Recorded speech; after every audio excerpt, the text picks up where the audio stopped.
Okay, outfit check tayo. Polo galing sa baul. Hiniram ko kay tatay. Oh, may amag pa. Pants. Galing sa ukay-ukay. Binili ko lang last Sabado. Ayan. Oh. Diba maganda pa? Okay. Shoes, New Balance. Oh. Hiniram ko sa tropa kasi hindi natuloy yung date niya. Ayan. Oh. Ayan. Oh. Ayan. Oh. Ayan. Oh. Ayan. Oh. Ayan. Oh. Ayan. Oh. New Balance. Oops. Saan tayo pupunta ngayon? Pupunta tayo ng Binyag. Siyempre, pag pupunta tayo ng Binyag, dapat meron kang takimkim. Kita mo yan? Takimkim! Dito na peligro, kaya ito muna inaanak ha.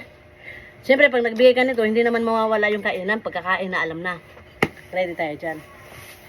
Eto na no. Diba? Para meron tayong pang syarong pag-uwi. Okay? Ayos ba? Dito lang natin itatago. Kaya mamaya ulit, kita-kita tayo.